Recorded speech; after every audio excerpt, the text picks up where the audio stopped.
Oh, mahal. Ang aga mo yata umuwi ngayon ah.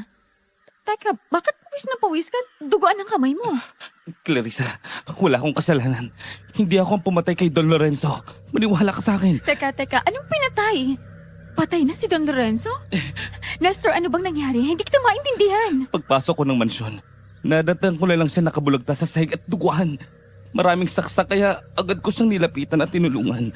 Pilit kong pinapatigil ang pagdurugo sa sugat niya habang humihingi ng tulong pero nang dumating si Doña Carmen, ako ang pinagbibintingan niyang pumatay kay Don Lorenzo. Ano? Diyos ko, hindi ka ba nagpaliwanag sa kanya kung bakit ka nandun? Ano bang sinabi niya sa'yo? Ang sabi niya, ipapakulong niya daw ako. Kaya natakot ako at tumakbo bago siya tumawag ng pulis. Pero isa lang sigurado ko ngayon, Clarissa, makukulong ako. At ayokong mangyari yun. Kaya kailangan ko magtago. Kailangan na nating umalis dito.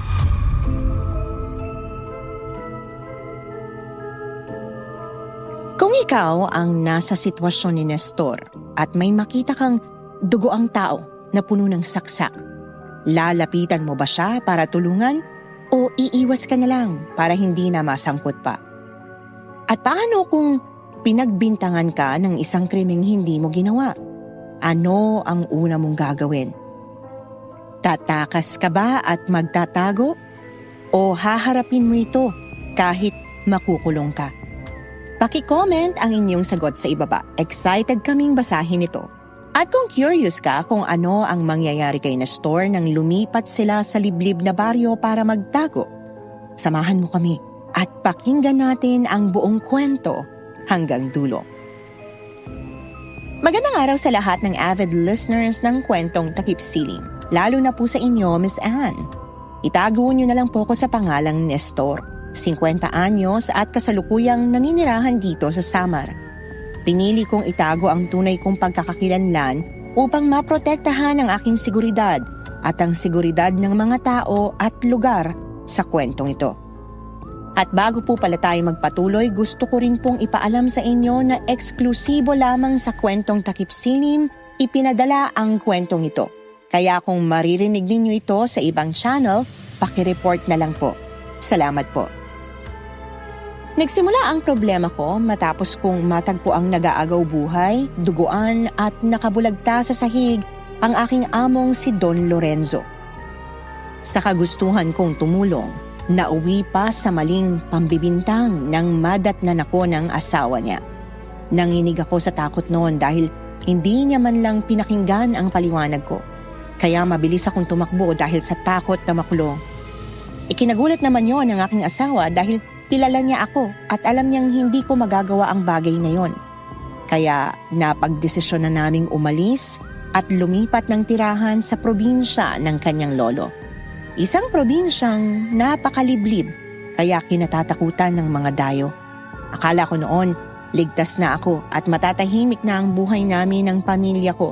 Ngunit ang hindi ko alam, maling lugar pala ang pinagtaguan ko. Mahal, kung wala kang kasalanan, wala kang dapat ikatakot. Kaya mas mabuti pang harapin mo na lang ang paratang sa'yo. Mas bibigat ang kaso mo kapag tumakas ka. Pero Clarissa, kahit pa humarap ako at itanggi ang krimen, pinagpipilitan talaga ni Doña Carmen na akong pumatay sa asawa niya. Mayaman siya, makapangyarihan, kaya wala akong laban sa kanya. Mahal, ayokong makulong. Ayokong mawala ng ama ang anak natin. Kaya sige na, tulungan mo ko. Umalis na tayo dito. Sige, aalis tayo. Siguro mas mabuti kung doon tayo kay Lola Pilar. Sobrang liblib doon kaya malabong mapupuntahan ka pa ng mga pulis. Salamat, mahal. Tara na, mag-impake na tayo bago pa tayo maabutan ng mga pulis. Sige, hugasan mo muna yung dugo sa kamay mo at baka makita pa yan ni Lucas. Nang gabing yon, Miss Anne, puno ng takot at kaba ang puso ko. Parang bawat tunog sa paligid ay banta para sa akin. Kahit ang kaluskos ng dahon sa labas. Naiisip kong baka may kumatok na mga pulis para damputin ako. Nanginginig pa ang kamay ko noon habang hinuhugasan ko ang dugong nakadikit dito. Paulit-ulit namang bumabalik sa isip ko ang eksenang natagpuan ko. Ang dugoang katawan ni Don Lorenzo sa loob ng mansyon nila. Ang mahinang ungol niya na para bang may gustong sabihin sa akin pero hindi niya magawa. Dahil hirap na siya sa paghinga nun. Sino ba talagang pumatay sa'yo, Don Lorenzo? Hindi na sana ako mapupunta sa sitwasyong to kung hindi ako lumapit sa'yo. Nestor, ang tagal mo yata dyan. Akala ko ba alis na tayo ngayon? Oo, mahal. Pasensya na. Sige na, mag-impake ka na ng dadalhin mo. Naimpake ko na yung mga damit namin ni Lucas. Hindi ba nagtanong si Lucas tungkol sa pag-alis natin? Sinabi ko lang sa kanya magbabakasyon muna tayo sa probinsya. Hindi naman siya nagtanong pa. Sige, mabuti naman kung ganun. Hintayin niyo na lang ako sa labas. Mabilis lang ako. Sige, mahal. Pagkalabas ni Clarissa noon, dali-dali akong nagtungo sa kwarto para kumuha ng mga damit na dadalhin ko. Hindi ko na dinala pa lahat para hindi na masyadong mabigat. Isang malaking backpack lang ang dala ko noon, ganon din si Clarissa. Paglabas ko, nilibot ko ng tingin ang buong paligid at dali-dali kaming pumara ng tricycle at sumakay papunta sa terminal ng bus. Hanggang sa nakarating na kami doon at nakipagsiksikan sa maraming tao para walang makakilala sa akin.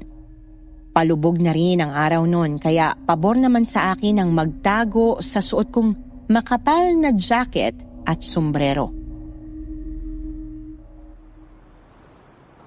Mahal, mamayang 9 p.m. pa ang alis ng bus. Mga 4 na oras ang aabutin ng biyahe natin papuntang probinsya ni Lola. Pero dahil gabi ngayon at walang traffic, baka 3 oras lang. Sige, ang importante, makalayo tayo dito. Hindi lang yun. Sasakay pa tayo ng tricycle papasok sa baryo sa loob ng 3 oras bago tayo makarating doon. Grabe, ang layo pala ng lugar ng lola mo. Eh di ba yun naman ang gusto mo? Malayo at hindi napupuntahan basta-basta ng kahit sinong dayo. Pero ang problema, pagtatanim, pagsasaka at pangangaso lang ang kinabubuhay ng mga tao doon. Ayos lang. Papasukin ko lahat ng trabaho, makaraos lang tayo. At saka, may ipon pa naman ako, Clarissa. Ipagkakasya na lang natin. At saka sa susunod na taon pa naman mag-aaral si Lucas, kaya mapaghahandaan ko pa. Elementary lang meron sa baryo namin, Nestor. Paano yung pag-high school ni Lucas? Clarissa, ilang taon pa naman yun. Mahabang panahon pa. Sa ngayon kasi, mainit-init pa ang nangyari. Mainit ang mga mata ng pulis sa akin kaya kailangan ko magtago pansamantala. Pagkatapos ng ilang taon, pwede na tayo maghanap ng ibang lugar na pwedeng makapag-aral si Lucas. Huwag lang tayo bumalik sa dati nating lugar dahil sigurado akong wanted na ako doon. Mahal, naniniwala pa rin akong malilinis mong pangalan mo. Sa ngayon, mahal, pipiliin ko ang magtago. Lalo na alam kong dito sa atin, pabor ang batas sa mayayaman lang. Pero kung dumating man ang panahon na makukulong ako, at least, nakasama ko pa kayo ni Lucas ng ilang taon. Nasubaybayan ko pa ang paglaki ng anak ko. May awa ang Diyos sa atin, mahal. Balang araw, lalabas din ang totoo. Napabuntong hininga na lamang ako sa sinabi ni Clarissa noon. Alam ko naman sa sarili ko na mali ang ginawa kong pagtakas at hindi pagharap sa problema ko.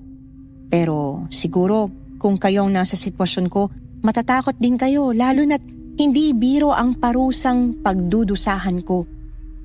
Doon ko rin napagtanto na minsan ang pagtulong natin sa kapwa ang magpapahamak sa atin at maglalagay sa sitwasyong hindi natin gusto.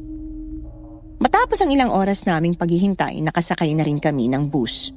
Katabi ko noon si Clarissa na nakasandal sa balikat ko at si Lucas na nakakandong sa akin. Kung ano-ano na lang ang pumapasok sa isip ko noon. Iniisip kong may nakasunod na pulis sa bus na sinasakyan namin o di kaya may nagmamanman sa akin. Hanggang sa dinalaw na ako ng antok at nakatulog. Nagising na lamang ako kinaumagahan nang marinig ko ang boses ni Clarissa. Mahal, gising na. Nandito na tayo. Oo, mahal. Pasensya na. Nakatulog ako. Okay lang. Tara na. Sige. Teka. Dalhin mo tong isang bag. Bubuhatin ko si Lucas. Sige, akin na. Madaling araw pa noon nang bumaba kami sa terminal ng bus sa probinsya nila. Nilibot ko pa ng tingin ang buong paligid at nakita ko ang mga taong abalang nag-uusap, nagtitinda, at may mga kumakain din sa maliit na kainan. Bumili naman si Clarissa ng tinapay at tubig noon, tsaka kami tumambay muna sa waiting shed at kumain.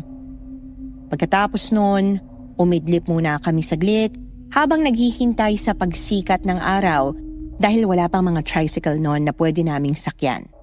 Hindi naman ako nakatulog ng maayos noon dahil sa ingay ng mga tao sa paligid kaya pagsikat pa lang ng araw, nagising na ako.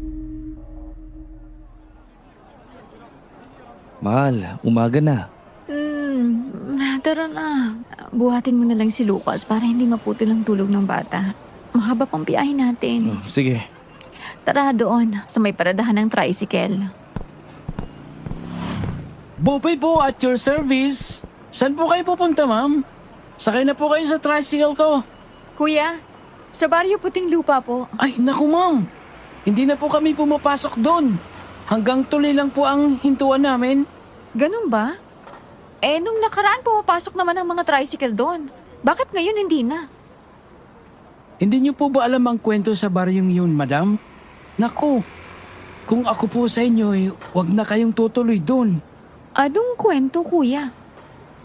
May 2 dayo pong umuwi sugatan at duguan ng katawan galing doon. At ang sabi, muntik na daw silang mamatay sa kamay ng halimaw sa baryong yon. May mga aswang daw doon. Aswang? Pare, hindi naman totoo ang mga aswang na yan. Kwentong bayan lang yan. Baka may atraso lang yung mga dayong yun sa baryo kaya napagdiskitahan bugbugin. Di ba, Clarissa? Oo. Doon nakatirang lola ko at maayos naman siya doon. Basta po. Ako na po ang nagsasabi sa inyo. Kinatatakutan na ng mga dayo ang baryong yun. Kahit kaming mga tricycle driver, ayaw nang tumungtong sa lugar na yun eh. Hanggang tuloy lang po talaga kami. Sige. Ihatid mo na lang kami sa tulay ng Sapang. Sigurado po ba kayo, ma'am? Oo, sige na. Nestor, sumakay ka na. Napaisip talaga ako sa sinabi ng tricycle driver noon dahil sa totoo lang, hindi talaga ako naniniwala sa aswang. Pero hindi naman ako ignorante dahil napapanood ko naman sila sa mga pelikula noon.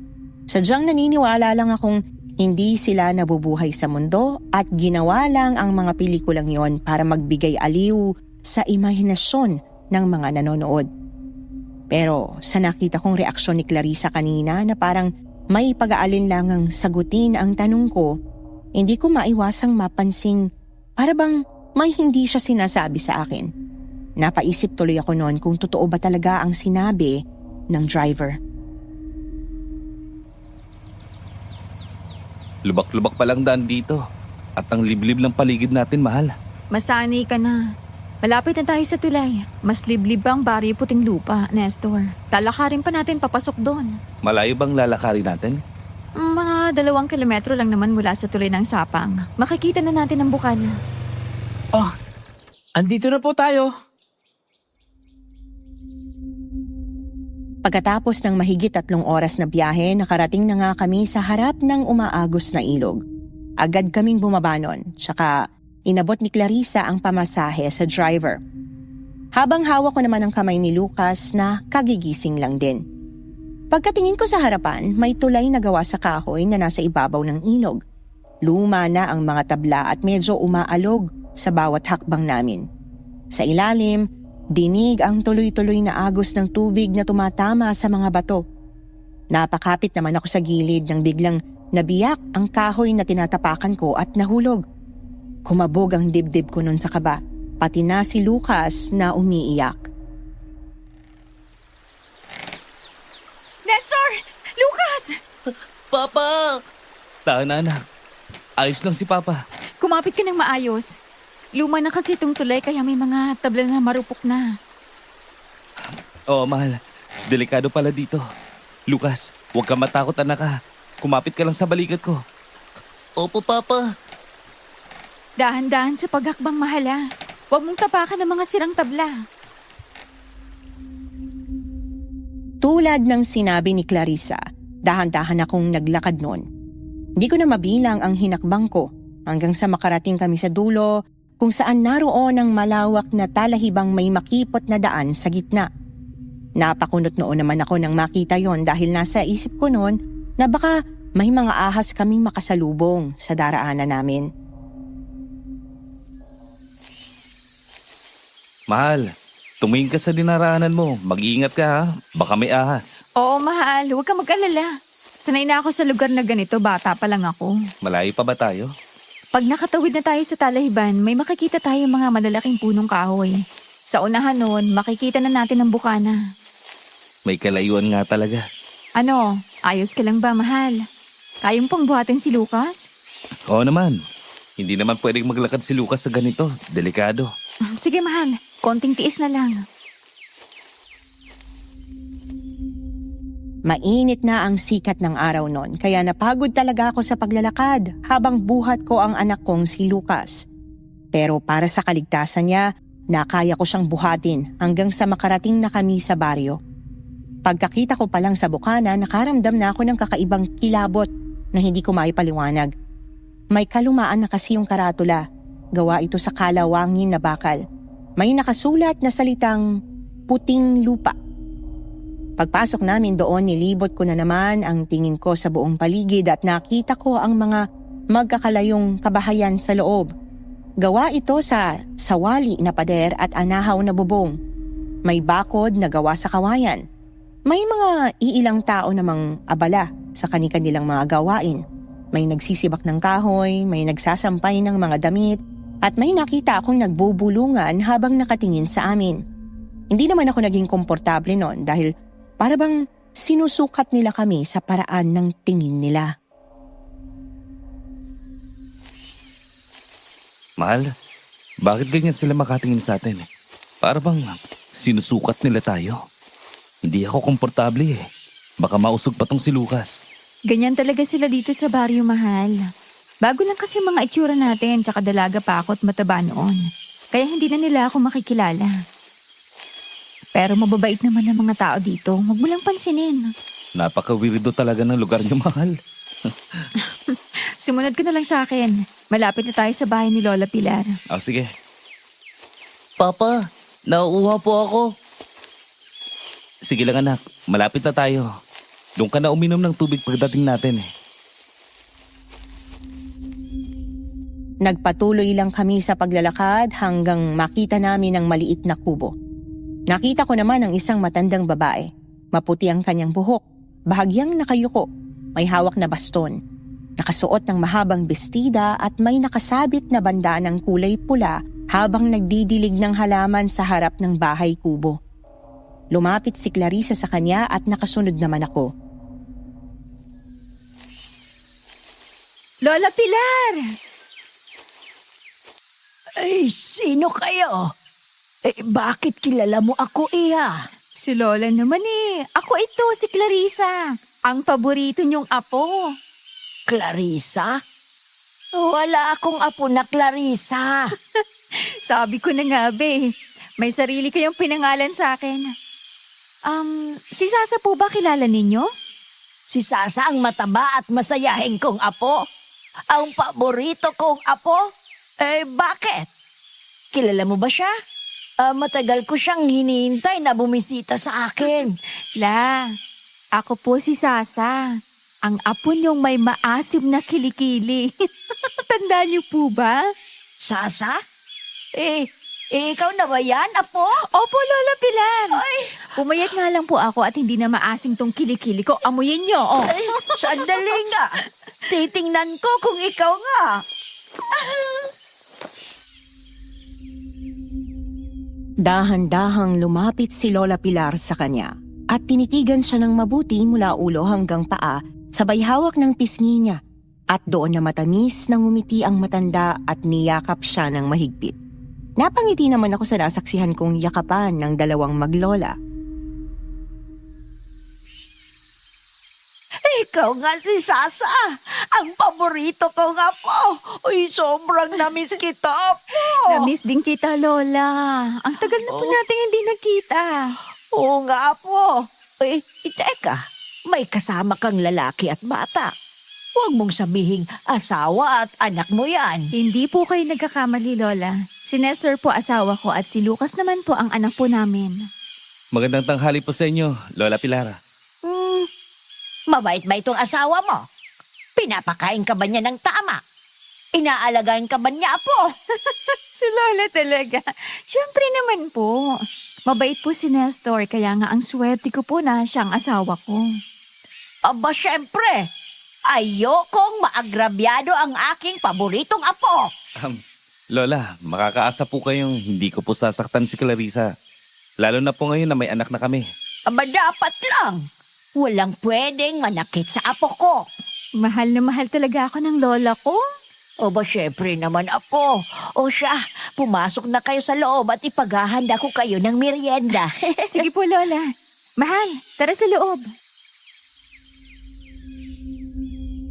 Sumunod ako kay Clarissa sa loob at umupo sa upuang gawa sa kahoy. Tsaka pinaupo din si Lucas. Kinuha ko naman ang tubig sa bag at ibinigay sa anak ko para mapawi ang uhaw niya bago ko nilibot ang paningin ko sa buong bahay. Simple lang ang loob. Sa sala may lumang aparador na gawa sa kahoy. May mga lumang larawan at maliit na florera. Kahoy din ang sahig at magaspang ito na halatang matagal nang hindi nadadaanan ng lampaso. Sa isang kanto, may maliit na lamesang may lampara na nagbibigay ng ilaw. Ilang upuan ang nakalagay sa tabi ng pader at may mga lumang libro sa ibabaw ng isa. Halos naaamoy ang kahoy at may kaunting amoy ang pamahid. Sa bintana may manipis na kortina na hinahayaan ng liwanag ng araw na pumasok at nagiging banayad sa buong silid. Eto lang ang may aalok ko sa inyo, iha. Lugaw at nilagang kamote. Eto, tubig kung nauuhaw kayo. Salamat po, La. Walang anuman, Sasha. O sige na, kumain na kayo.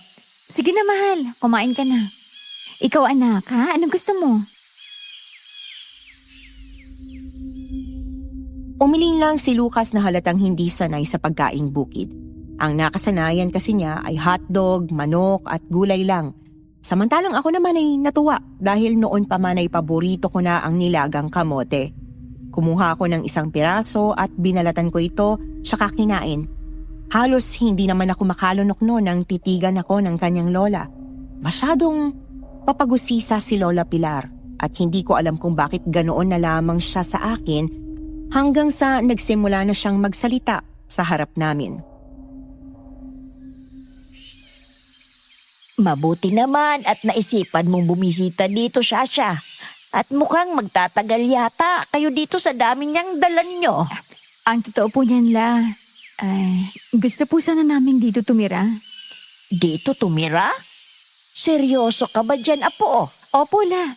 Seryoso po ako kung okay lang po na dito kami tumira sa inyo. Wala namang problema sa akin. Pero hindi ako naniniwalang walang malalim na dahilan ang desisyon mong yan. Napakagandang tumira sa syudad para sa pamilyang katulad nyo na may pangarap dahil nandoon ang trabaho. Dito, trabahong bukid lang ang magagawa ng asawa mo. Ayos lang naman po yun, La. Tumahimik ka. Hindi ikaw ang kinakausap ko, kundi ang apo ko. Hindi kayo magdidesisyon ng ganyan kung ikaw lalaki. May pangarap ka ba para sa pamilya mo? La, kumalma po kayo. Tama po kayo. May malalim nga po kaming dahilan kung bakit po ako bumalik dito. Sabihin mo sa akin kung ano, apo, bago ko kayo payagang manatili dito. La, napagbintangan po kasi si Nestor sa kasalanang hindi niya ginawa. Ngayon po pinaghahanap po siya ng mga pulis. Sangkot siya sa isang krimen. Ganon ba? Hindi po siya ang may gawa, Lola. Napagbintangan lang po siya kaya po kami umalis sa lugar namin. Dahil siguradong dadamputin siya ng mga pulis doon. Ayoko pong mawala ng amang anak ko. At ayoko pong pagdusahan niya sa kulungan ang kasalanan ng iba. Kung hindi mo ginawa, iho, bakit ka natatakot? Baka ginawa mo talaga. Mayaman po ang amo ko. At alam kong mas pinapanigan ng batas ang mayayaman. Lalo na't pinipilit ni Doña Carmen na ako talagang pumatay sa asawa niya. Ayoko pong makulong. Kaya mas mabuting mamuhay na lang po ako ng tahimik dito. Alam ko, iho. Huwag kayong mag-alala. Pwede kayong manatili dito sa bahay ko. Total, malapit na naman akong mamatay. May mapag-iiwanan na ako. Lola naman eh. Huwag niyo pong sabihin yan. Masaya na nga po akong pumayag kayo. Nagkakabili naman kayo. Siyempre, apo. Matanda na ako kaya hinahanda ko na ang sarili ko.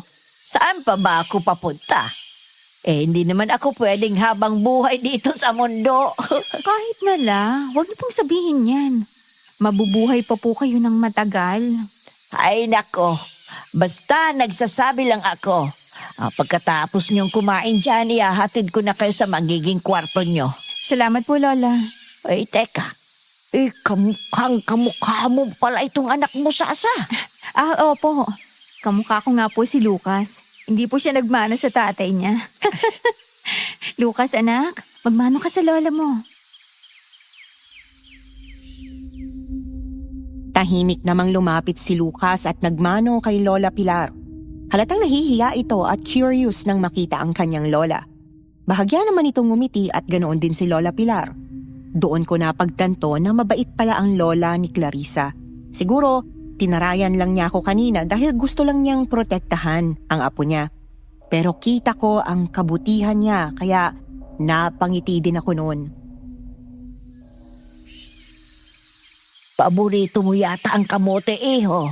O sige, kunin mo yung isang natira para maubos na at madala ko na sa lababo ang mga pinggan. Sige po, Lola. Salamat po. Walang anuman. Basta itrato mo lang ng maayos ang apo ko, iho. Kung ayaw mong makatikim ng galit ko. Opo, Lola Pilar. Imbis na matakot ako, napangiti na lamang ako sa pagtataray ni Lola Pilar. Hindi kasi siya yung klase ng mataray na kaiinisan ko dahil alam kong gusto lang niyang protektahan ang paborito niyang apo. Pagkatapos naming kumain noon, hinatid niya kami sa magiging kwarto naming mag-anak. Pagbukas niya ng pinto, bumungad naman sa amin ang simple na silid pero maayos tingnan. Maliit lang ito, sakto lang para sa maliit na pamilyang tulad namin. May isang kama sa gilid na may puting kumot na bahagyang gusot at dalawang una na may pundang bulaklak ang disenyo. Sa tapat ng kama ay may lumang kahoy na mesa. May kaunting gasgas sa ibabaw at katabi nito ang isang upuang medyo tabingi. Sa isang sulok naman ay may aparador na gawa sa tabla. Medyo kupas ng pintura. Nakasara ito pero halatang luma na dahil sa itsura ng kahoy. May maliit na bintana naman sa kabilang pader na pinapapasok ang mahinang liwanag mula sa labas. Kaya medyo madilim pa rin ang loob ng kwarto kahit may araw pa sa labas. Heto ang magiging kwarto nyo, apo. Maluwag naman ang kama kaya kasya kayo dito. Salamat po, La. Walang anuman. O siya, magpahinga muna kayo. Maghahanda lang ako ng magiging hapunan. La, tulungan ko na po kayo. Para naman po makapagkwentuhan din po tayo. Namiss ko din po talaga kayo eh. O siya, sige. Madami ka ding kailangang ikwento sa akin. Sige po, La. Mahal, magpahinga muna kayo dito ni Lucas ha. Tutulungan ko muna si Lola. Sige, mahal. Pagkalabas ni Clarissa, naupo muna ako sa kama habang si Lucas naman ay sumilip sa bintana. Huminga naman ako ng malalim noon. Pagkalapag ko sa bag na dala namin tsaka tumayo at sumilip din sa bintana.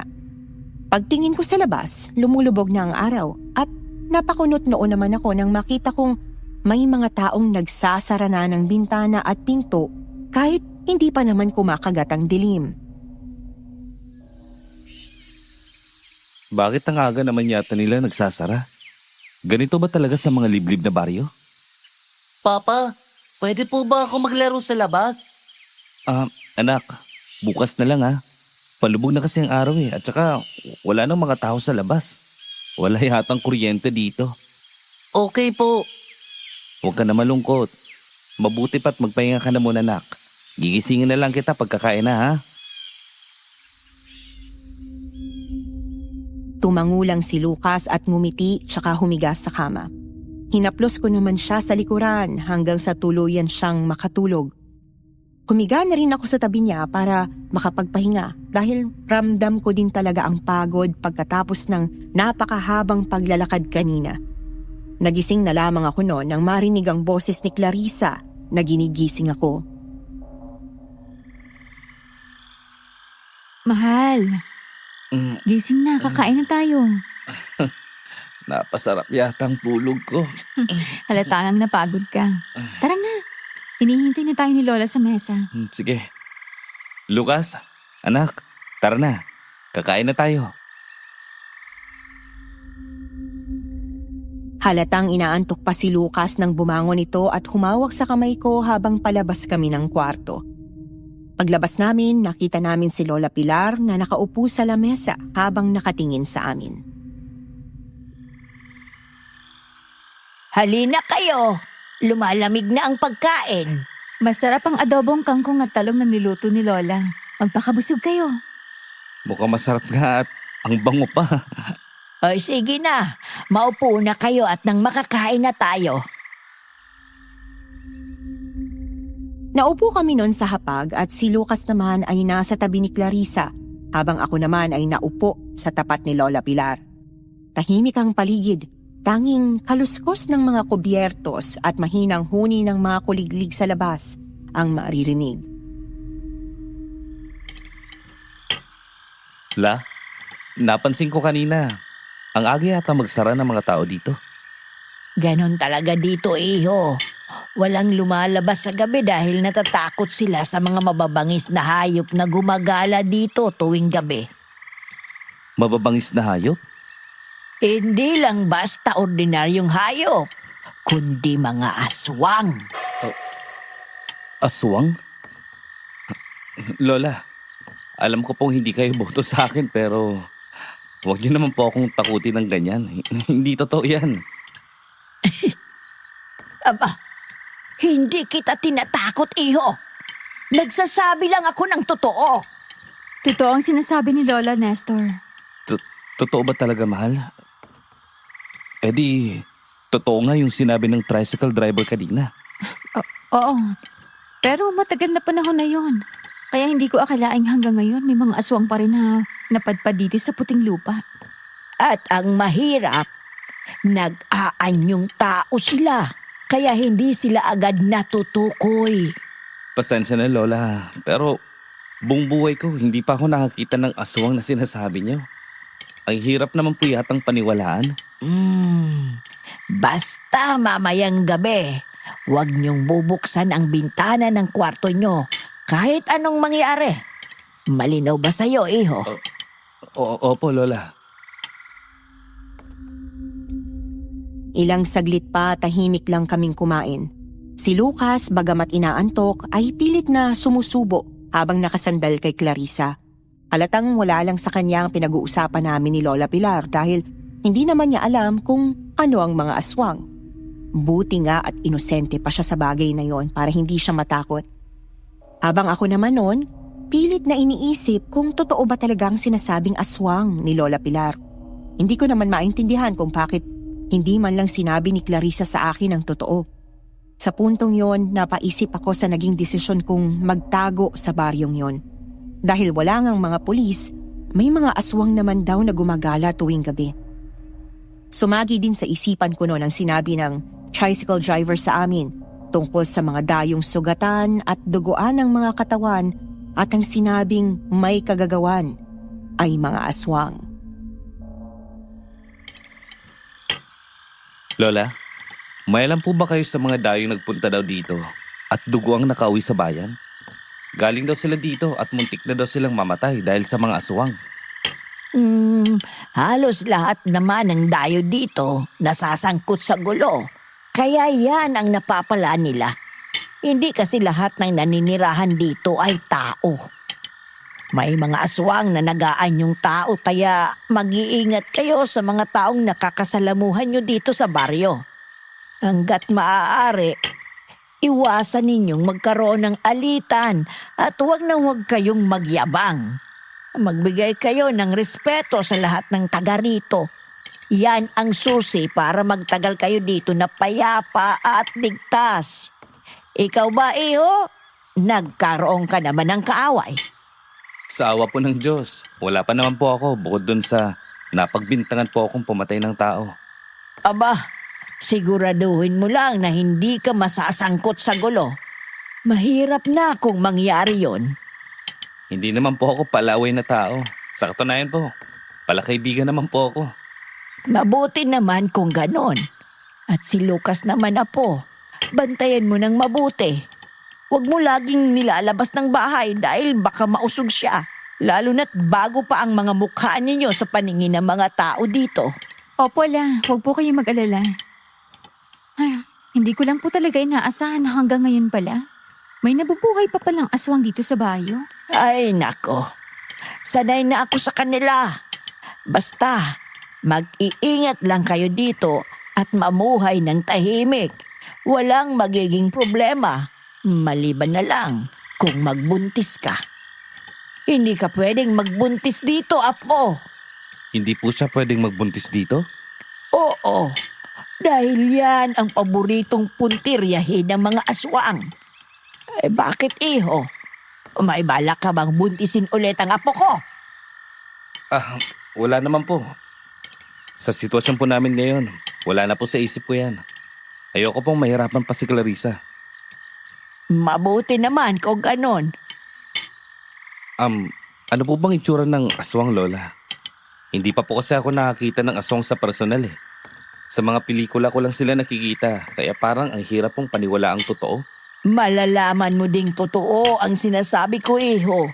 O isa ngayon, sundin nyo lang ang sinabi ko kung gusto nyong manatili dito ng ligtas sa pamamahay ko. Sige po, Lola. O siya, pagkatapos nyo dyan, iwan nyo na lang at magpahinga na kayo. Ako na ang bahalang magliligpit at maghugas. Ako na po la.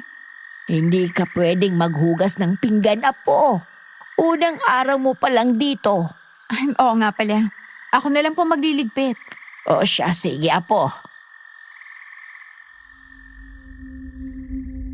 Tulad ng sinabi ni Lola Pilar pagkatapos naming kumain, ay agad na kaming naglakad papasok sa kwarto para makapagpahinga.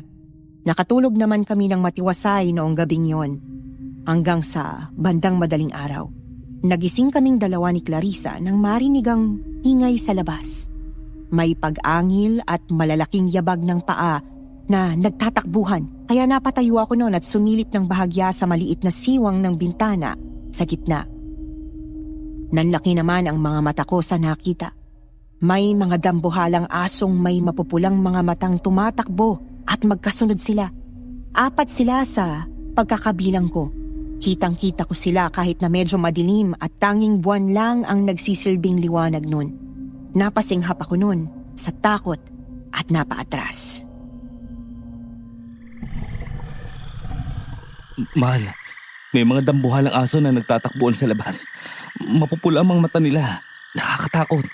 Parang hindi yun ordinaryong aso lang. Clarissa, ano ba yun? Aswang ba yun? Oo, Nestor. Aswang nga. Pero wala ka namang dapat ikatakot kung nasa loob ka ng bahay. Sa mga ganitong kaliblib na baryo, hindi talaga maiwasang may mga naninirahang tulad nila. Nung nandito ka pa, Clarissa, wala bang ginawang masama ang mga aswang sa inyo? Wala naman, mahal. Hindi rin kasi ako masyadong lumalabas at lumalayo sa bahay. Natuon lang kasi ang atensyon ko sa pagtulong kay Lola Pilar sa pagtatanim sa bakuran at sa mga gawaing bahay. Matabang dalagita pa ako noon. Nag-aanyong tao ba talaga sila? Oo, nag-aanyong tao sila sa araw kaya mahirap tukuyin ang mga aswang dito. Magaling sila magpanggap kaya dapat mag-iingat ka sa lahat na makakausap mo sa baryo. Huwag kang magtitiwala at higit sa lahat, huwag kang makikipagtalo sa kahit sinong tao dito sa baryo. Kilala mo naman ako, Clarissa. Hindi ako ganong klaseng tao. Pagkatapos namang sinabi mo, kahit papano, nawala ang kaba sa dibdib ko. Dahil panatag naman akong hindi ako magkakaroon ng kaaway dito. Pero mahal, kailangan kong makahanap ng trabaho.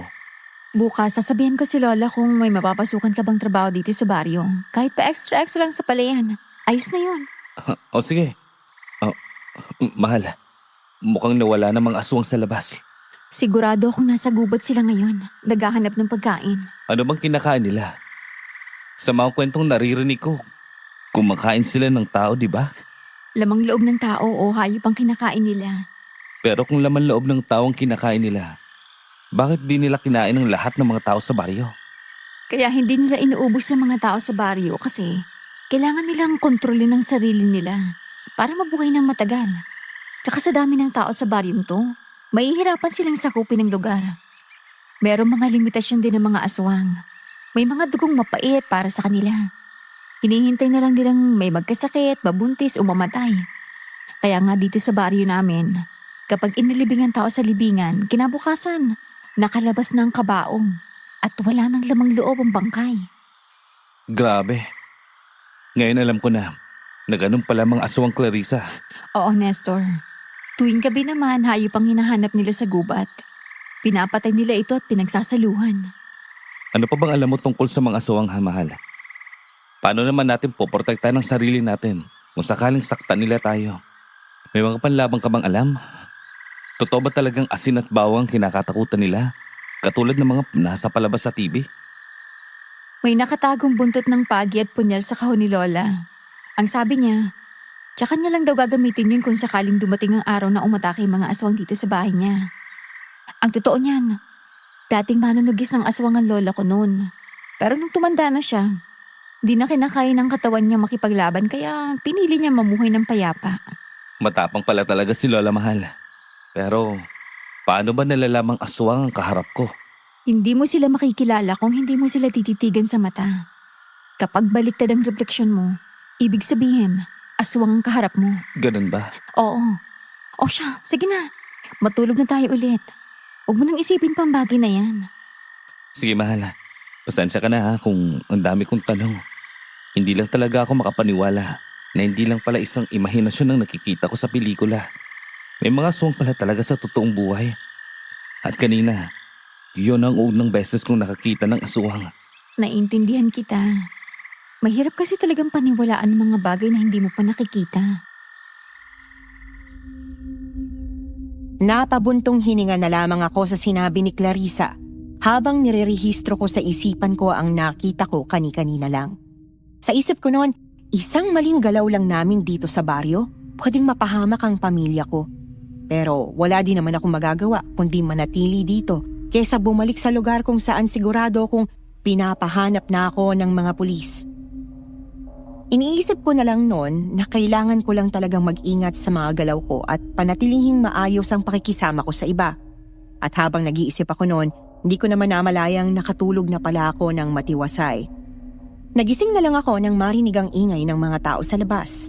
May halong sigawan at pagmamadali kaya agad akong bumangon at lumabas ng kwarto. Pagtingin ko, wala si Clarissa kaya lumabas ako at nakita ko siya sa harap ng bakuran nakausap si Lola Pilar habang nakatingin sa mga taong nagkukumpulan sa unahan. Sigurado akong aswang ang may gawa niyan.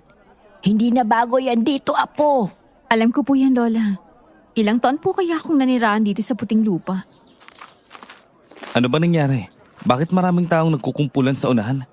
May nahukay na naman doon sa libingan at nawawala ang lamang loob ng patay. Siguradong aswang na naman ang may kagagawan. Grabe naman talaga ang mga aswang na yan. Pati patay pinapatos. Mas mabuting patay ang pinipili nilang kainin kaysa naman buhay ng tao ang mawala. Mas masakit yun para sa pamilya ng biktima. Napaisip naman ako sa sinabi ni Lola Pilar at may punto naman siya. Pero para sa akin, sagrado ang katawan ng tao kaya hindi ito dapat lapastanganin. Pero aminado naman ako na wala akong laban dahil ordinaryong tao lang ako. At hanggat maaari ayokong masangkot pa sa kanila, hindi lang para protektahan ang sarili ko, kundi pati na rin ang pamilya ko. Hay nako, mas mabuti pang mag-almusal na tayo para magawa ko na ang dapat gawin ngayong araw. Huwag niyo nang intindihan pa yan. Sige po, La. Mahal, tara na. Pumasok na tayo sa loob. Sige. Pagpasok namin sa bahay, nakasunod lang ako nun sa kanila papunta sa hapagkainan. Naglalapag naman si Lola Pilar ng pinggan sa mesa at nakita ko ang mangkok na may lamang sabaw na gulay. May talong, okra at kamote. At isang maliit na palayok ng kanin na sumisingaw ang bango ng dahong pandan. Kumain na tayo habang mainit pa ang sabaw. Ang anak nyo, tulog pa ba? Opo, La. Ayoko po munang istorbohin si Lucas sa pagtulog niya. Baka po kasi maalimpungatan. Titiran ko na lang po siya ng pagkain para mamaya. O siya, sige. Mauna na tayong kumain. Mukhang masarap tong sinabawang gulay ah. Sino po bang nagluto nito? Ang asawa mo ni Store, siya ang nagluto niyan. Oo. Sana magustuhan mo, mahal. Siyempre, basta luto mo, siguradong masarap yan. Sus, lambola ka pa talaga. Hindi yan bola, mahal. Totoo naman talaga. Ang sarap pala sa pakiramdam na ganitong pamumuhay, no? Simple, at tahimik lang. Wala akong inaalala na baka pagising ko, nasa kulungan na ako. Maganda talaga dito, mahal. Pero nasa syudad nga lang ang mga oportunidad para magkaroon ng maranyang buhay. Nako, ako, gugustuhin ko ding halaman ko lang ang kaharap ko palagi. Ang mahirap lang talaga dito kung hindi ka madiskarte at hindi ka marunong sa trabahong bukid. Siya nga po pala, Lola. Gusto ko po sana makapagtrabaho dito. May alam po ba kayong pwede kong mapasukan? Sa ngayon, iho, hindi ko pa alam. Nasa bahay lang kasi ako palagi. Pero pwede kang magtanong sa mga kapitbahay natin. Basta ba't mag-iingat ka sa mga taong makakausap mo? Sige po, Lola. Magtatanong na lang po ako. Gusto ko na po kasing magtrabaho eh. Pero iho, mas mahirap ang trabaho dito sa aming baryo. Ayos lang po yun, La. Lahat po ng trabaho kaya ko pong pasukin para sa pamilya ko. O sige. Pero bago ka umalis, sabihin mo sa akin dahil may ibibigay ako sa'yo na proteksyon. Mabuti nang laging handa tayo sa mga posibleng mangyari. Sige po, Lola. Maraming salamat po. Walang anuman. Masaya namang sinuportahan ni Lola Pilar ang kagustuhan kong magtrabaho at may ibibigay pa raw siya sa akin bilang proteksyon. Bigla akong napaisip, ano kaya yon? Posible kayang yon ang sinasabi ni Clarissa na lihim na nakatago sa kahon ni Lola? Mas mabuti na rin siguro yon para naman may panlaban ako sa mga aswang kung sakali. Pagkatapos namin kumain noon, nagpaalam na kami sa isa't isa para gawin ang kanya-kanyang gawain. Hanggang sa bandang tanghali, nagpaalam na ako kay Lola Pilar habang nagdidilig pa siya ng halaman. La, aalis na po ako. Ikaw lang bang mag-isa? Hindi mo ba isasama si Sasa? Hindi na po. Wala pong magbabantay sa anak namin eh. Baka umiyak po si Lucas kapag iniwan po namin mag-isa. Lagi pa naman niyang hinahanap si Clarissa. O siya, sige. Sandali lang. Kukunin ko lang sa loob ang ibibigay ko sa'yo. Sige po, Lola. Pumasok siya sa loob at ako naman ay naghihintay lang sa labas ng pinto. Ilang saglit pa, narinig ko ang marahang yabag ni Lola Pilar papalapit sa akin. May hawak siyang maliit na kahon at tila luma na, ngunit maingat niyang hawak-hawak. Eto, Nestor. Matagal ko na itong itinago. Panahon na siguro para gamitin mo. Ano po yan, La? Huwag mong basta-basta gagamitin kung hindi kinakailangan. Proteksyon mo yan laban sa mga aswang. Ano pong protection, Lola? Buksan mo, iho. Para malaman mo. Sige po. Pagbukas ko ng kahon, sa loob, naroon ang isang maliit ngunit matalim na punyal. Hindi ito pangkaraniwan. Ang talim nito ay itim. May mga ukit na simbolo sa hawakan. Hindi ako sigurado kung anong salita ang mga yon. Napatingin naman ako kay Lola at napako ang tingin namin sa isa't isa. Ano pong klaseng punyal to, Lola? Isa yang punyal na may basbas at orasyon. Ang talim niyan ay hinulma sa bakal na hinaluan ng asin at abo ng halamang sagradong sinunog doong gabi ng kabilugan ng buwan. Binasbasan niya ng albularyo at nilagyan ng mga dasal laban sa masasamang nilalang. Kaya po ba nitong pumatay ng aswang? Oo, ang mga aswang ay hindi basta-basta tinatabla ng ordinaryong sandata. Pero ang punyal na yan, dahil sa basbas at sa mga sangkap na ginamit, kayang sugatan ng katawan ng aswang. Kapag nasaksak mo sila sa dibdib, maaari nila itong ikamatay. Napalunok ako habang pinagmamasdan ng punyal. Naisip ko naman na tama lang na dalhin ko ito, lalo na't hindi ko alam kung sino ang mga aswang sa baryo. Tandaan mo, Nestor, hindi lang lakas ang kailangan mo. Dapat buo ang loob mo. Dahil ang sandatang yan ay gumagana lamang kung matatag ang paniniwala ng may hawak. Opo, Lola. O siya, sige na. Makakaalis ka na. Huwag kang lalayo mula rito at dapat bago pa lumubog ang araw, nandito ka na. Sige po, Lola. Sasamahan na kita, Nestor. Mamaya pa magigising si Lucas kaya sasama na muna ako sa'yo. O siya, sige, mahal. Tara na. Lola, tutuloy na po kami. Paglabas namin ng bahay ni Lola, sinalubong kami ng ingay ng mga tao sa paligid. May mga taong nakatayo sa gilid ng daan, mga kapitbahay na hindi ko naman kilala. Isa-isa silang napatingin sa amin.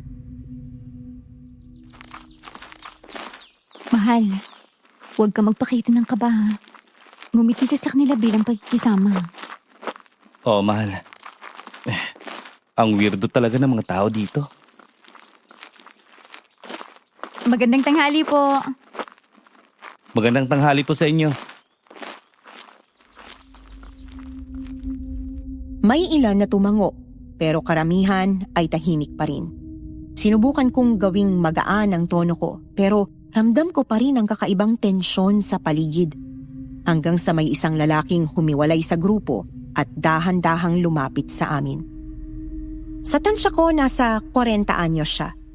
Habang papalapit siya, napansin kong itsura niya. Matangos ang ilong, makapal ang kilay, pero hindi nakakunot. At may malalim na guhit sa gilid ng kanyang bibig na parang sanay siyang ngumiti. May bahagyang pilat sa kanyang pisngi pero hindi yun nakakatakot tingnan. Parang marka lang ng sugat sa nakaraan. Ang kabuuan ng mukha niya ay magaan tingnan. May aura ng pagiging palakaibigan. Parang madaling lapitan. Magandang tanghali sa inyo. Ngayon ko lang yata kayo nakita dito sa baryo. Mga dahil lang ba kayo dito? Taga rito po ang lola ko, si Lola Pilar. Kahapon pa lang po kami dumating dito. Ah, ganun ba? Siya nga pala, ako si Dario. Ako naman po si Clarissa at siya po ang asawa ko, si Nestor. Ah, Nestor, baka gusto mo ng trabaho? Kailangan ko kasi ng kasama sa pagtatanim bukas. Kinulang kasi kami ng tao kaya inutusan ako ni Don Luciano na maghanap ng isa pang makakasama para tutulong sa pagtatanim. 100, 1 kilong bigas at kumpol ng saging ang bayad sa atin. Eh baka gusto mo lang? 100 lang? Oo.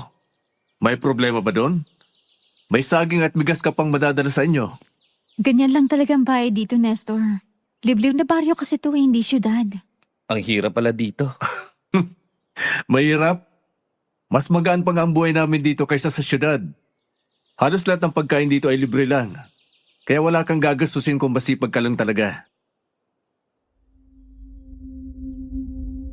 Doon ko naman napagtanto ang malaking kaibahan ng liblib na baryo at syudad. Hindi gaanong importante sa kanila ang laki ng halaga ng pera doon. Mas importante para sa kanila ang sariwang pagkain na magagawa nila sa bukid. Kontento na sila sa ganoong buhay at sa ganoon kaliit na sahod sa buong araw na pagtatrabaho.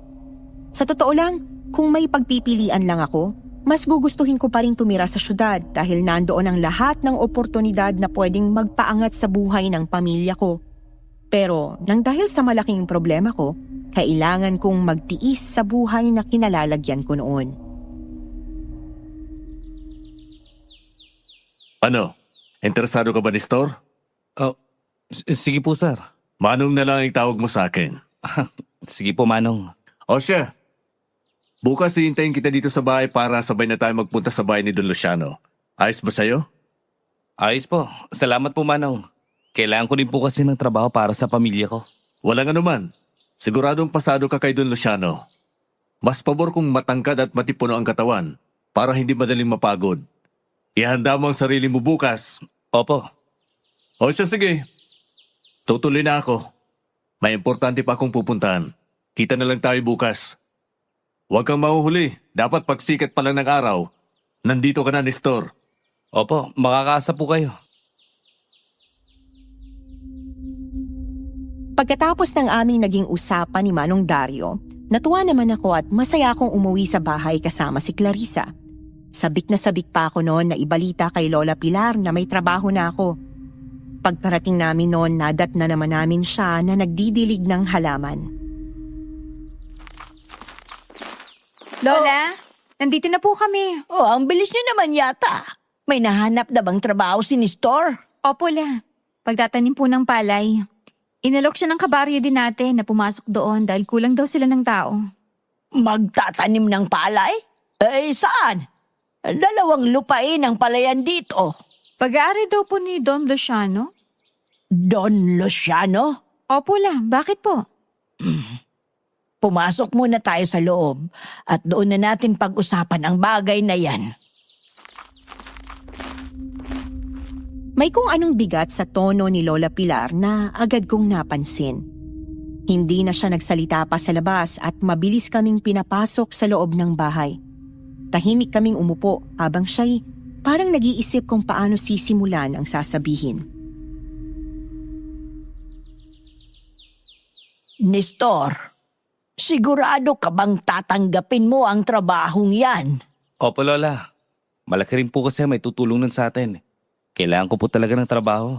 Bakit po? Ay, may mga bali-balita kasi tungkol sa mansyon ni Don Luciano. May ilan na nagsasabing may aswang daw na nagtatago ron. Aswang? Lola naman po, baka chismis lang yan. Oo nga po, Lola. May ebidensya po ba? Wala naman. Wala pang nakakapagpatunay. Pero hindi rin basta-basta nabubuo ang mga kwento kung walang pinanggagalingan. Saglit na natahimik ang buong silid. Naririnig lamang ang mahinang pag-ihip ng hangin sa labas at ang kaluskos ng mga dahon. Huminga ako ng malalim habang iniisip ang sinabi ni Lola bago ako nagsalita. Lola, sa panahon po ngayon, mahirap pong maniwala kaagad sa ganitong kwento. Kasi hindi lahat ng kwento totoo. May iba na gawa-gawa lang ng tao para panakot. Ang hirap pong magbintang kaagad na walang ebidensya. Hindi po tama yun tulad ng sitwasyon ko ngayon. Pinagbintangan ako ng hindi man lang inalam kung ano talagang totoo. Pwedeng tama ka, Iho. Kung nakapag-desisyon ka na talagang tanggapin ang trabaho, maging alerto at maingat ka na lang lagi sa paligid mo, Iho. Natandaan mo, may pamilya ka pang uuwian dito. Opo, Lola. Pangako po yan. Mabuti naman kung ganon. Ramdam ko noon ang pag-aalala ni Lola Pilar, pero nangingibabaw ang kagustuhan kong magkaroon ng trabaho. Tumango na lamang ako bilang pagrespeto sa kanyang payo. Kinagabihan noon hindi ako makatulog ng maayos habang iniisip ang magiging desisyon ko. Tinimbang ko ng mabuti ang lahat. Ang pangangailangan namin, ang kagustuhan kong makaipon para sa kinabukasan, ang babala ni Lola at ang usap-usapan sa baryo. Paulit-ulit na umiikot sa isip ko ang pangalan ni Don Luciano at ang misteryong bumabalot sa kanyang mansyon. Humiga ako ng patihaya at nakatitig sa bubong ng kubo. Naririnig ko ang huni ng kuliglig at ang paminsang pagaspas ng hangin sa dingding na kawayan. Sa tabi ko, mahimbing na natutulog si Clarissa at si Lucas. Napagdesisyonan ko naman sa gabing yon na tanggapin ang trabaho kinaumagahan. Hanggang sa unti-unti na rin akong dinapuan ng antok. Nestor, Gising na. Uy, oras na para kumain. Mm, oo, mahal. Kumain na tayo. Ano, tatanggapin mo bang trabaho? Oo naman. Kahit medyo kinakabahan ako. Kailangan ko to para sa atin. Basta tulad ng sinabi ni Lola Pilar, mag-iingat ka ha. Huwag ka mag-alala, mahal. Dala ko naman ang punyal na binigay sa akin ni Lola. Talagang ibinigay na ni Lola yan sa'yo? Ibig sabihin, malaking tiwala niya sa'yo, Nestor. Hindi nga ako makapaniwala, mahal eh. Makakaasa naman siya na may pagkakatiwala niya sa akin to. Dapat lang ha. O siya, sige na, bumangon ka na dyan para makakain na tayo. Naghihintay na si Lola doon. Sige, mahal. Gisingin mo na din si Lucas para makasabay na din sa atin. Oo, sige. Susunod na lang kami sa'yo. Mauna ka na. Lumabas ako ng kwarto at dahan-dahang naglakad patungo sa kusina. Si Lola Pilar ay abala naman sa paghahanda ng pagkain. Nakatitig paminsan-minsan sa aking direksyon at ramdam kong sinusuri niya kung ano ang nasa isip ko. Nestor Iho, umupo ka na muna rito. Kumain muna tayo bago ka pumunta sa palayan. Opo, Lola. Salamat po. Walang anuman. O sige pa, kumain ka na. Umupo ako sa tabi ni Lola Pilar habang abala siya sa paghahain ng pagkain. Ramdam ko ang kaba sa dibdib ko, pero kailangan kong magsimula ng araw na may lakas ng katawan at isip. Kailangan mo ng lakas para sa trabaho, kaya damihan mo pang kain mo. Oo nga, hindi na uso ang hiya dito sa amin. Kaya wala kang dapat ikahiya. Isa pa, tandaan mo, maging maingat ka sa palayan. At kung may maramdaman kang kakaiba, huwag kang mag-atubiling bumalik agad sa bahay. Opo, Lola. Huwag po kayong maglala. Mag-iingat po ako. Nagpatuloy kami sa pagkain nun, ngunit ramdam ko ang bigat ng bawat salita ni Lola. Nang matapos kaming kumain, tumayo ako at inayos ang aking sarili sa harap ng salamin. Tsaka ako huminga ng malalim bago nagpaalam at lumabas ng bahay. Ilang sandali akong naglakad sa baryo. Pilit na inaalis sa isip ang kaba at itinuon ang sarili sa trabaho hanggang sa maya-maya ay nakarating na ako sa bahay ni Manong Dario. Sakto namang nag-aabang siya sa labas. Oh, Nestor! Sakto ang pagdating mo. Magandang umaga po sa inyo, Manong. Ano bang maganda sa umaga? Ha? Hindi, biro lang.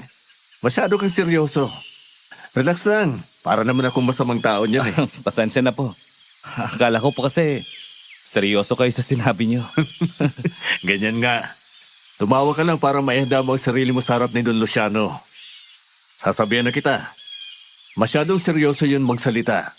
Pero mabait naman yun. Ang dami nga niyang binigyang trabaho dito sa aming baryo.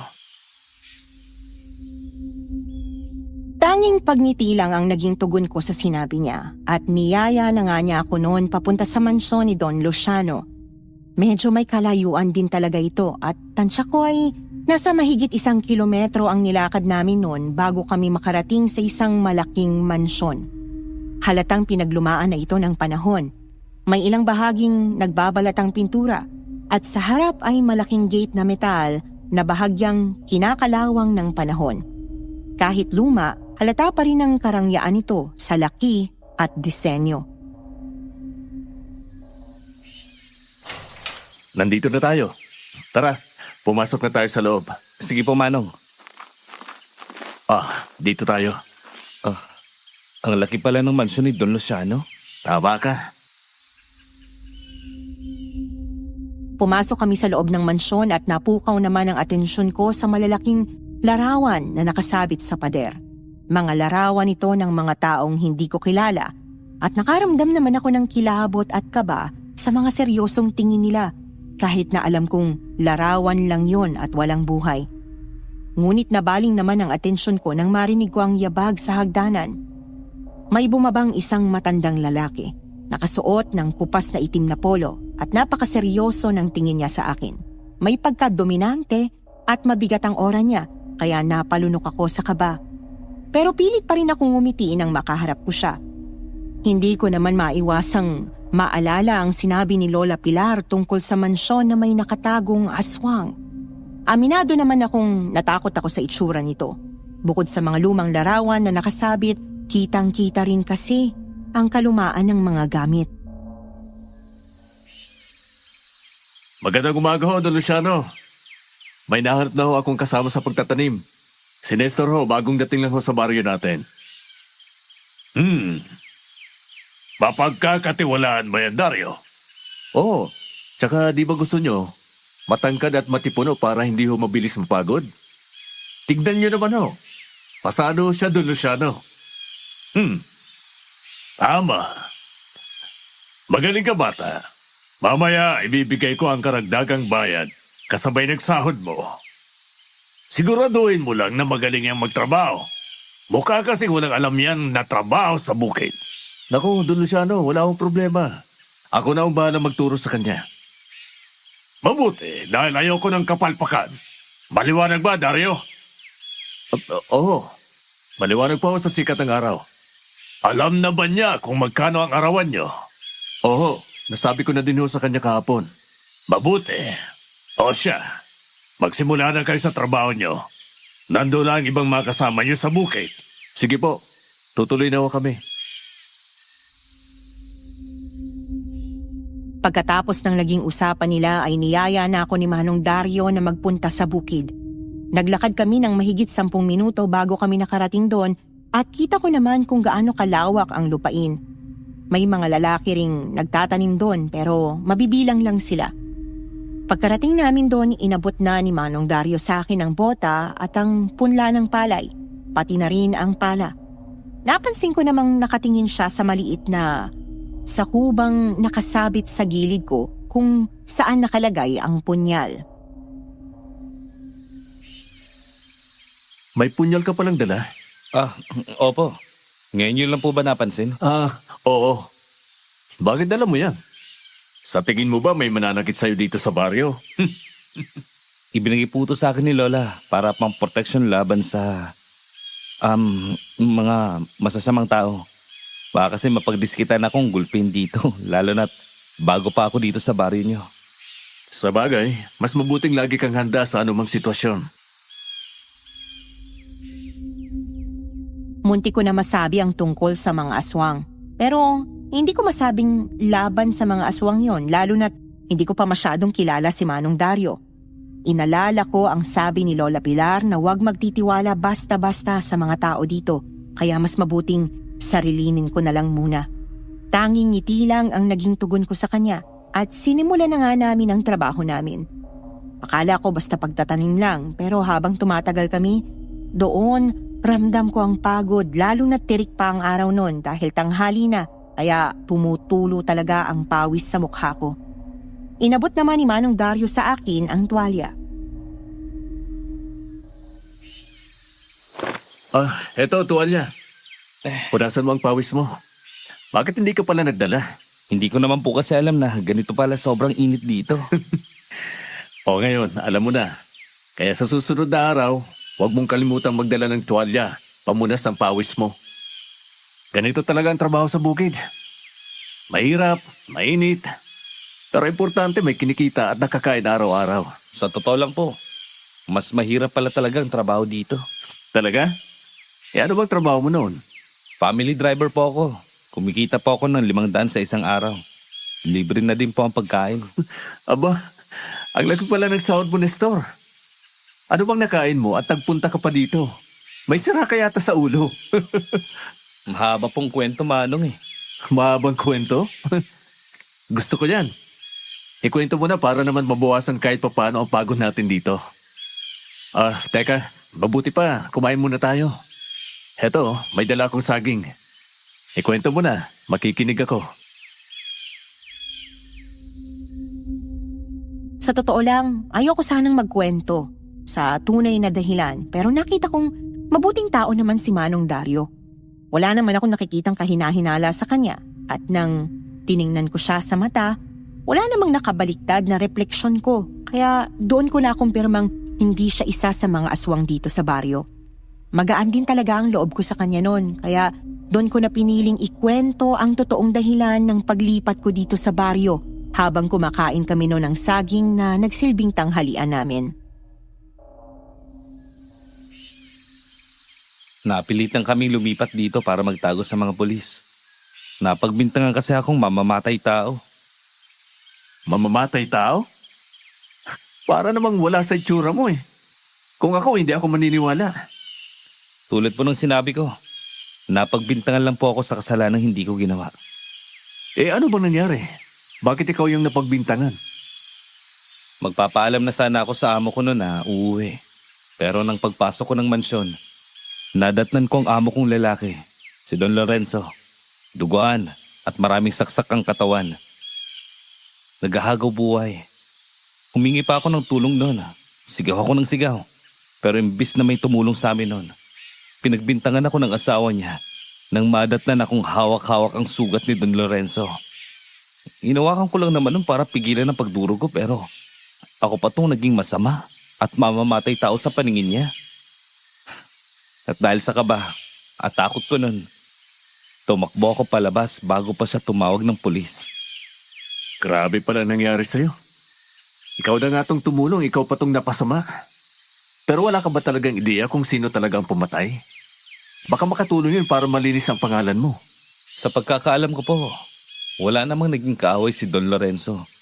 Maliban na lang sa gabi-gabi nilang pag-aaway ng asawa niya. Dahil na rin sa pagiging babaero niya. Baka ang kasawa niya ang pumatay sa kanya. Napatigil ako at napaisip sa sinabi ni Manong Dario. Kahit minsan hindi sumagi sa isip ko na magagawa yon ni Doña Carmen, lalo na't alam kong sobrang mahal niya si Don Lorenzo, kaya malabo namang mangyari ang nasa isip ni Manong Dario, kaya hindi din ako sumangayon doon. Imposible naman po yung iniisip niyo. Saksi po ako kung gaano kamahal ni Doña Carmen, si Don Lorenzo. Kaya malabo po yan eh. At saka, di ba, mas malakas si Don Lorenzo kay Doña Carmen? Paano naman niya magagawa yun? Hula ko lang naman yun. Siya nga pala, hanggang kailan ba kayo dito? Wala ka na bang balak harapin ang problemang iniwan mo? Mas importante sa akin na makasama ko ang asawa at anak ko. Kaya wala pa po talaga sa isip kong bumalik sa dati naming lugar. Mas maganda na to. Mas tahimik, payapa. Pero mas mahirap magtago habang buhay, Nestor. Siguro, balang araw, magiging handa na ako. Kapag nakita ko ng maayos ng kalagayan ng pamilya ko. Kapag nakapagtapos na ng koleyo si Lucas. Pero sa ngayon, ayoko pa siyang mawalan ng ama. Bata pa siya para maranasan yon. Ayokong iparanas sa kanya ang naranasan ko na naulila din sa ama. Naintindihan kita, Nestor. Salamat po sa pakikinig, Manong Dario. Walang anuman. Kaibigan ang turing ko sa'yo. Kaya kung may problema ka, pwede mong sabihin sa akin. Alam ko, bago pa lang tayo magkakilala. Pero nung una kitang makita, magaan na ang loob ko sa'yo. Naalala ko kasi yung kapatid kong lalaking namatay. Namatay? Ano po bang kinamatay? Sakit sa baga. Dahil sa layo ng ospital, hindi na namin siya napatignan pa sa doktor. Hanggang sa lumalala ang sakit niya at hindi na niya kinaya. Pero alam mo ba ang pinakamasakit? Nakita na lang namin nakalabas ang kabaong niya sa hukay at wala nang lamang loob ang bangkay niya. Nanlaki ang mga mata ko sa narinig ko mula kay Manong Dario. Naalala ko kasi ang sinabi ni Lola Pilar tungkol sa mga aswang na hinuhukay ang libingan ng mga patay at kinukuha ang laman loob nito para kainin. Isa din pala ang kapatid ni Manong Dario sa mga biktima. Saglit akong natahimik noon at napansin yon ni Manong Dario. Nestor, ayos ka lang ba? Bigla ka yatang tatahimik. Isa din palang kapatid mo sa mga nabiktima ng aswang. Nasabi po sa akin yan ni Lola Pilar. Lahat daw ng mga namamatay, hinuhukay ang libingan at kinakain ng mga aswang ang laman loob ng bangkay. Tama ka. Pero hanggang ngayon, hindi ko pa din matukoy kung sino sa mga tao sa baryo ang aswang. dahil magaling silang magpanggap. Gusto ko sanang maipagiganti ang kapatid ko ni Stor. Hindi makatarungan ang ginawa ng aswang na yun sa bangkay niya. Sagrado ang bangkay ng isang tao. Kaya malamang isang malaking kaparusahan ang ipapataw ng Diyos sa kanila. Ang dapat sa mga halimaw na yan, sinusunog sa impyerno. Manong Dario, alam mo na din ba ang mga kwentong kumakalat tungkol sa mansyon ni Don Luciano? Anong kwento? May tinatago daw na aswang sa loob ng mansyon na yun. Talaga?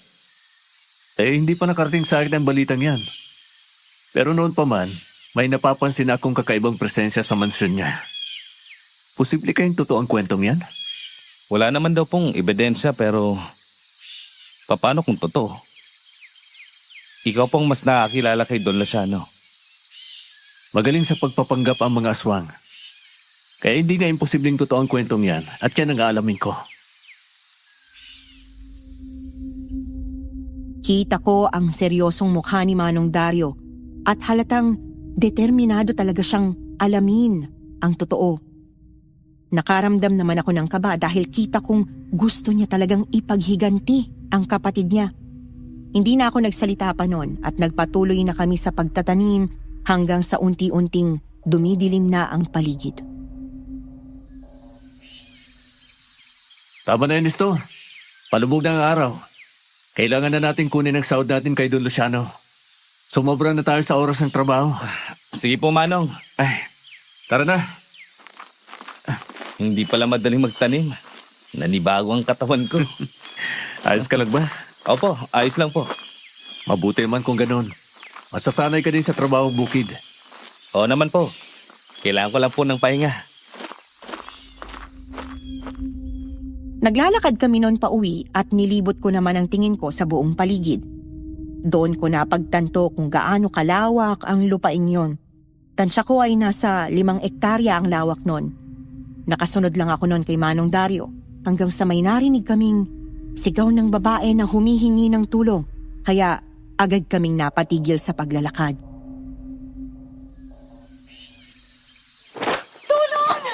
Tulungan niyo ako! Lumayo ka sa akin, halimaw! Ha? Si Elena yun ah. Kilala niyo po yan? Doon po yata yung banda. Kapatid ko yun. Tara, puntahan natin.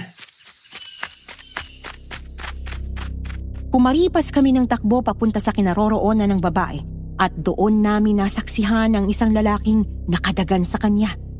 Hindi kami nag-aksaya ng oras ni Manong Dario. Agad siyang sumugod at hinila ang aswang upang upakan ng suntok. Pero nabigo siya at tumilapon dahil sa lakas nito.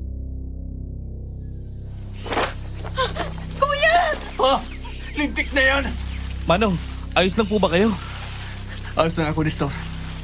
Walang yaka rin nun! Huwag mong sasaktan ng kapatid ko!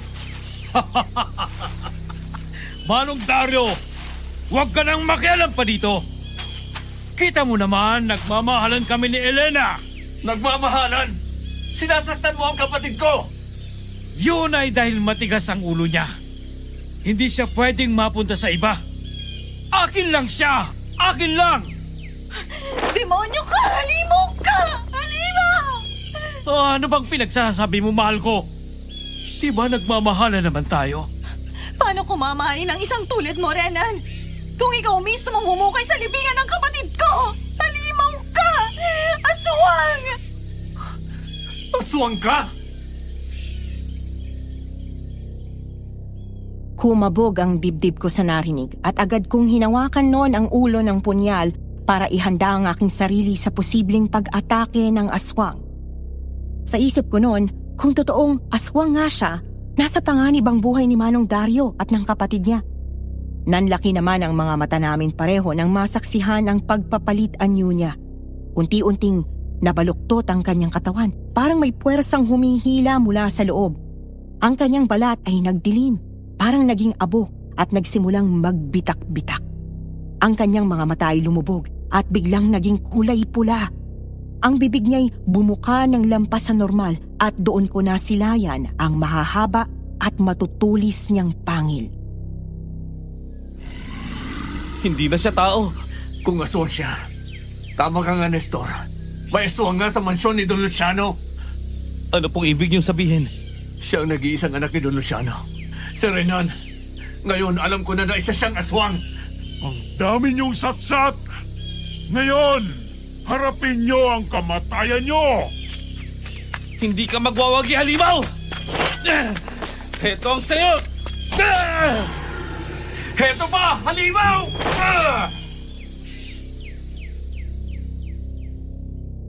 Sinalubong ko ang aswang, hawak ang aking punyal. Umiwas ako sa kanyang pag-atake at sinaksak ko siya sa balikat, dahilan upang mapahiyaw siya sa sakit. Hindi ako tumigil at paulit-ulit ko siyang sinugatan. Samantala, sumugod si Manong Dario mula sa likuran at walang awang pinaghahampas ang halimaw gamit ang pamalong kahoy. Hindi ko naman sinayang ang pagkakataon nang makita ko siyang tumihaya. Kaya mabilis akong sumugod at sinaksak siya sa dibdib gamit ang punyal dahil yon ang sinabi ni Lola na makakapatay sa aswang. Ah! Anong punyal yan? Bakit sobrang sakit? Ah! Hindi ko na kaya! Ang punyal na to ay para sa iyo, halimaw! Mamatay ka na! Heto pa! Para sa lahat ng panluloko mo sa akin! Elena! Wag! Pinukpok ni Elena ang aswang gamit ang malaking bato kaya napahiyaw ito. Hindi ko alam kung saan niya yun nakuha, pero kita ko yung galit sa kanyang mga mata. Galit na bunga ng sakit at paghihiganti. Si Manong Dario naman ay nanginginig ang kamay habang hawak ang pamalong kahoy at muli niya itong hinampas sa ulo. Nanigas ang katawan niya at nanatiling nakadilat ang mga mata. At sa mga oras na yun, saglit akong natulala at bumalik sa alaala ko ang duguan at nakabulagtang katawan ni Don Lorenzo. Napatay ko siya. Napatay natin siya. Napatay natin siya. Nestor, ayos ka lang ba? Kumalma ka. Dapat lang yan sa kanya. Isa siyang halimaw. Hindi. Hindi ko siya pinatay. Hindi ko siya pinatay. Nestor, kumalma ka. Ano ba? Niligtas lang natin si Elena at ang buong baro sa aswang na yan. Pero paano kung makulong tayo? Nestor, walang mga pulis ang lugar na to. Hindi tayo makukulong. Halimaw ang pinatay natin. Huwag ka nga mag-isip ng ganyan. Halika na nga. Kailangan na nating umalis dito. Hindi natin alam kung sino pa ang mga aswang sa baryong to. Baka nga pati mga tauhan ni Don Luciano aswang din. Kuya, aswang din si Don Luciano. Nakita ko silang nagbagong anyo bilang mga halimaw. Kaya ko nga hiniwalayan si Renan eh.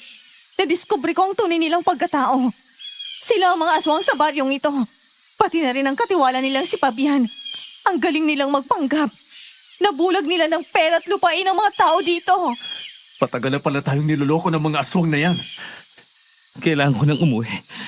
Kailangan ako ng pamilya ko, Manong Dario. Ha? Mga aswang! Anong ginawa niyo sa anak ko? Renan! Madami sila. Hindi natin sila kakayanin. Takbo! Magbabayad kayo sa ginawa niyo sa anak ko! Mga alagad! Suburin sila! Putya, ang mga kasama namin kanina sa palayan. Mga aswang pala. Mga halimaw. Bilisan niyo ang pagtakbo. Maaabutan nila tayo. Saan tayo? Maabutan na nila tayo. Kailangan na natin lumaban. Dito tayo sa kabahayan. Kailangan nating humingi ng tulong. Bilisan niyo! Aswang! Tulong! Mga aswang! Tulungan niyo kami! Nandiyan na sila. Sige lang mga halimaw. Lumapit kayo. Ah! Hindi tayo susuko! Lalaban tayo! Heto ba? Halimaw ka, saluhin mo to! Ah! Nakikita ko ang mga tao sa paligid. May mga sugatan sa lupa. May ilan na pilit pa rin lumalaban. May mga patay na nakalatag sa putik at dugo.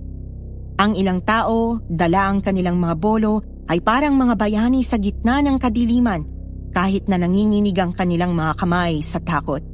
Hindi ko naman namalayan ang pagsugod ng aswang noon. Mabilis niya akong sinunggaban at kinagat sa braso kaya napahiyaw ako sa sobrang sakit. Tumihaya ako sa lupa at ang mundo ay umiikot sa paligid ko. Ang mga sigaw Ang hampas ng mga bolo at ang hiyaw ng mga halimaw ay nagiging malabo. Ang dugo sa braso ko ay parang apoy sa balat at halos hindi ko na maramdaman ang buong katawan ko. Huling nakita ko bago mawalan ng malay ay si Clarissa. Tumatakbo papalapit sa akin habang hawak ang mahabang buntot ng pagi. Yun na lamang ang tanging imahe na tumimo sa aking paningin bago tuluyang magdilim ang lahat. Nang magising ako, nasa kwarto na ako, nakahiga at hindi ko maigalaw ang braso ko. Ramdam ko pa rin ang sakit sa buong katawan ko at ang bawat paghinga ay punong-puno ng hapdi at panghihina. Lucas, anak? Papa ko! Tahan na, anak. Huwag ka na umiyak. Ang mama mo nasaan? Sandali lang po. Tatawagin ko po si Mama. Agad na tumakbo palabas ng kwarto ang anak kong si Lucas, habang ako naman ay pilit na inaalala ang nangyari at ilang minuto rin bago ko naalala ang lahat ng nangyaring paglaban namin sa mga aswang. Ang akala ko pa nga nun mamamatay na ako pero nagulat na lamang akong nagising pa ako sa isang kwarto. Nestor, salamat naman sa Diyos, gising ka na. Teka lang, mahal. Ang sakit. Natamaan mo ang sugat ko. Pasensya ka na, mahal. Sobrang siya ko lang gising ka na. Kumusta kayo? Ayos ka lang ba? Si Lola Pilar, kumusta? Kausap niya si Manong Dario at Elena habang ginagamot din ang mga sugat nila. Nasa sala sila, nagpapagaling din. Ang mga aswang, buhay pa ba sila? Nanganganib ng buhay natin dito, mahal. Tapos ng laban, mahal. Namatay ng mga aswang. Naipanalo ng mga taong laban dahil na din sa tapang ninyo. Tapang? Akala ko nga mapapatay na ako eh. Alam mo bang hindi ko inaasahang mangyari to? Sobra akong nag-alala sa iyo kahapon. Kaya pala masama ang kutob ko dahil may mangyayari palang masama sa iyo. Pasensya ka na, mahal. Hindi ako nakaiwas sa gulo. Hindi ko kasi kayang hindi tumulong eh. Muntik na mapatay ng aswang ang kapatid ni Manong Dario. Kaya tinulungan ko sila. Wala kang dapat ihingi ng pasensya. Sobrang proud pa nga ako sa katapangan mo eh. Maraming buhay ang nagkaroon ng kalayaan sa banta ng baryong to. Dahil sa katapangan niya ni Manong Dario. Napangiti naman ako sa sinabi ni Clarissa at napagtanto ang isang bagay pagkatapos ng nangyari. Sa pag-iwas ko sa problema ko sa syudad, napunta ako sa sitwasyong sumubok sa aking tapang bilang tao. Sa kabila ng takot ko noon, nanaig pa rin sa akin ang katapangan at yun ang isa sa pinagmamalaki ko sa sarili ko. Mabuti naman, gising ka na, iho. Gising na din ang mga kaibigan mo. Kumusta po sila, Lola? Ayos lang po ba sila? Ayos naman. Mas malalim ang sugat na natamo mo kumpara sa kanila. Ang importante, nagtagumpay ang baryo laban sa mga aswang.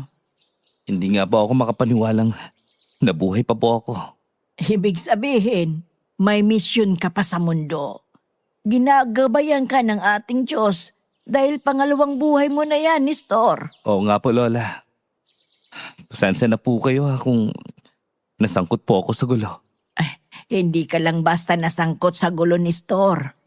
Pinili mo lang tumulong at hindi lahat ng mga tao kayang isakripisyo ang buhay nila para sa iba. Pero ikaw, nagsakripisyo ka kahit muntik mo nang ikamatay. Hindi nga nagkamali ng lalaking pinakasalan ng apo ko. Sobra talaga akong natuwa sa sinabi ni Lola Pilar noon at napangiti naman kami ni Clarissa sa isa't isa. Naisip ko noon na siguro nga may gusto pang mangyari ang Diyos sa buhay ko at isa na dito ang linisin ang pangalan ko. Kaya sa araw ding yon, napagdesisyonan kong bumalik sa lugar namin para harapin ang problema ko. Hindi ko na inisip noon na matatalo ako sa kaso at makukulong. Inisip ko na lang noon ay gawin ang lahat ng makakaya ko para maipagtanggol ang sarili ko sa maling paratang ng aking amo. Ilang araw din akong nagpahinga sa baryo habang nagpapagaling ng sugat ko. Sa tulong ng mga halamang gamot na inilagay ni Lola sa sugat ko, mabilis lang itong naghilom, kaya hindi naman ako nahirapan sa pag-recover ng katawan ko. Hanggang sa dumating ang araw ng pamamaalam namin sa baryong yon. Tutuloy na po kami, Lola. Salamat po sa lahat ng tulong nyo. Mamimiss po namin kayo. Lola, bibisita po kami ulit dito sa susunod kapag okay ng lahat. Ay, walang problema. Bukas lagi ang bahay ko para sa inyo, apo. Mag-iingat kayo. Opo, La. Payakap nga po, La. Alis na kayo? Opo, Manong. Iatid ko na kayo. Kasya naman kayo sa tricycle ko. Talaga, Manong? Oo. Bibili din kasi ako ng gasolina, tsaka maghatid ako ng mga gulay sa bayan. Kaya sumabay na kayo sa akin. Salamat po. Hindi na namin kailangan mag-abang pa ng tricycle sa tulay. Maraming salamat, Manong. Sige, hintayin niyo na lang ako dito. Dadaanan ko kayo. Hinatid nga kami ni Manong Dario noon papunta sa bus terminal at mahaba naman ang naging biyahe namin. Sa kabila ng pagod ko noon, mas nangibabaw sa akin yung kaba. Hindi ko kasi alam noon ang mangyayari sa akin pag-uwi. Isa lang ang alam ko at yon ay pinipili ko ng maging matapang na harapin ang problema ko kahit gaano pa ito kalaki. Kaya pag-uwi namin noon, agad akong dumiretso sa mansyon ni Doña Carmen para isuko ang sarili ko. Ngunit labis ko namang ikinagulat ang balitang nalaman ko mula sa katiwala ng mansyon. Sumuko daw sa mga pulis si Doña Carmen at inaming siya mismo ang pumatay sa asawa niyang babaero. Hindi naman ako makapaniwalang totoo pala talaga ang hula ni Manong Dario. Sino ba kasing mag-aakalang magagawa yun ng isang asawa sa kanyang sariling asawa, hindi ba? Pagkatapos noon, naglakas loob akong dalawin siya sa kulungan para tuluyan na akong makalaya sa bangungot na yon. Doña Carmen? Nestor, patawarin mo ako sa naging paratang ko sa iyo. Bakit niyo po ginawa yan? Bakit niyo ipinasa sa akin ang kasalanan ng ginawa niyo? Patawarin mo ako. Natakot lang ako. Ayokong mabulok sa kulungan. Pero hindi ako pinapatulog ng aking konsensya. Binumulto ako ng kaluluwa ni Lorenzo. Nadala lang naman ako sa galit ko sa kanya pagkatapos niya akong lokohin. Hindi ko ginustong mangyari yon, Nestor. Kahit ano pa po ang dahilan niyo, hindi pa rin po tama na ipasa mo sa akin ang kasalanan ng ginawa niyo. Kayo po ang nagkasala kaya dapat lang po napagbayaran niyo. Sobrang perwisyo pong ginawa niyo sa akin. Kung alam niyo lang po ang nangyari sa akin, Doña Carmen. Ang laki ng kasalanan ko sa iyo, Nestor. At alam kong mahirap para sa iyo na patawarin ako. Pero umaasa pa rin akong mapapatawad mo ako balang araw. Pinapatawad ko na po kayo, Doña Carmen. Hindi para sa inyo, kundi para sa sarili ko.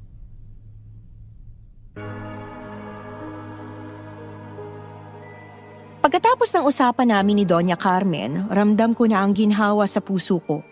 Ang galit at sama ng loob ay unti-unti nang nawala. Nalinis na ang pangalan ko at lumabas din ang katotohanan sa likod ng krimeng yon. Paglabas ko noon sa visitation room, nasabi ko sa sarili kong handa na akong magsimula muli at mamuhay ng payapa kasama ang pamilya ko. Pero kahit na nakapagpatawad man ako, hindi ko pa rin kayang kalimutan yung bangungot na yon. Dito ko na nga po tinatapos ang aking kwento. Maraming salamat po sa pagsama sa akin hanggang dulo. Alam niyo, sa buhay, may mga pagkakataon talagang natatakot tayong harapin ang problema. Gusto nating umiwas o magtago na lang, lalo na kapag pakiramdam natin hindi patas ang mundo. Pero tandaan ninyo, mas masarap sa pakiramdam kapag wala ka ng tinatago at kapag kaya mong ipaglaban kung ano ang totoo.